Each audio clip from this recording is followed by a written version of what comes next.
Assalamualaikum warahmatullahi wabarakatuh. Perkenalkan, nama saya Siti Mutmainah. Di sini saya akan menjelaskan tentang sistem informasi dan lingkungan pemasaran. Yang pertama itu ada sistem informasi. Sistem informasi ini merupakan suatu kebutuhan organisasi yang dibutuhkan dalam setiap organisasi. Seperti bidang pemasaran ini juga termasuk dalam bidang organisasi yang akan membutuhkan suatu sistem informasi tersebut. Adapun pengertian dari sistem informasi pemasaran itu sendiri adalah suatu kegiatan perseorangan ataupun organisasi yang dapat mempermudah atau dapat mempercepat hubungan pertukaran yang memuaskan dalam lingkungan yang dinamis dengan melalui penciptaan perindustrian promosi dan juga penentuan harga barang dan jasa serta gagasannya. Selanjutnya itu ada alasan bidang pemasaran ini membutuhkan sistem informasi, di mana dalam alasan bidang pemasaran membutuhkan sistem informasi ini dibagi menjadi 3 alasan. Alasan yang pertama itu tingkat persaingan yang tinggi. Dalam tingkat persaingan yang tinggi ini, para penjual sama-sama akan berusaha mendapatkan keuntungan pangsa pasar dari jumlah penjualannya, yaitu dengan membedakan harga, distribusinya, dan juga promosi serta produknya.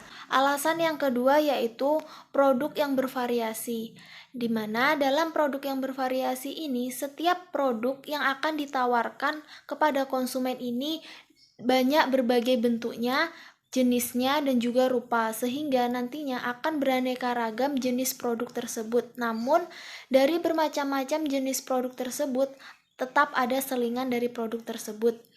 Yang ketiga adalah penemuan teknologi informasi. Dalam penemuan teknologi informasi ini sudah ada banyak berbagai alat teknologi yang beredar, seperti alat untuk mengetahui harga dari barang tersebut, sehingga ini akan memudahkan seseorang dalam kegiatan pemasaran.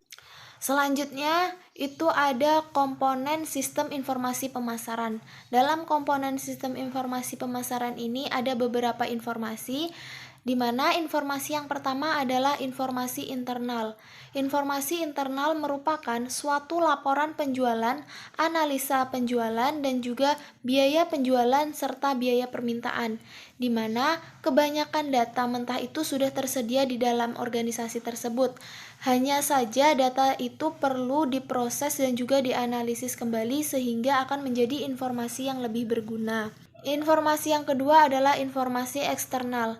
Informasi eksternal ini mencakup tentang keadaan pasar di luar, ukurannya, strukturnya, kecenderungannya, peluang, ancaman, serta pesaing dan juga pelanggannya, baik itu yang baru maupun yang sudah lama, yang secara tetap dapat mempengaruhi pasar tersebut.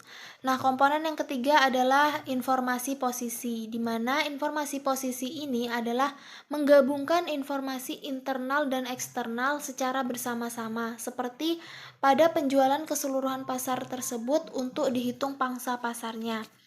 Komponen yang keempat adalah informasi keputusan, di mana informasi keputusan ini merupakan model-model dari matematika dalam berbagai bentuk macam analisisnya, seperti regresi, korelasi, dan juga analisa faktor. Komponen yang kelima adalah informasi ramalan. Informasi ramalan ini merupakan suatu informasi yang melihat masa depan atau masa yang akan datang, yang termasuk dalam perkiraan penjualan tersebut, dan inilah yang menjadi tulang punggung rencana pemasaran tersebut. Selanjutnya itu ada manfaat sistem informasi pemasaran ini.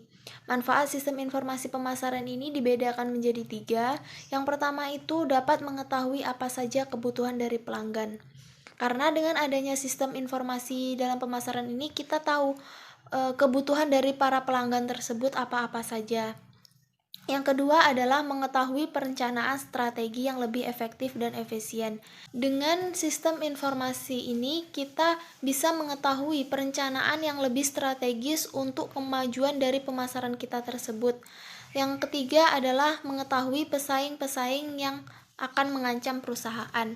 Yang kedua yaitu tentang lingkungan pemasaran, di mana lingkungan pemasaran ini dibagi menjadi 2 lingkungan, yaitu ada lingkungan mikro dan ada lingkungan makro.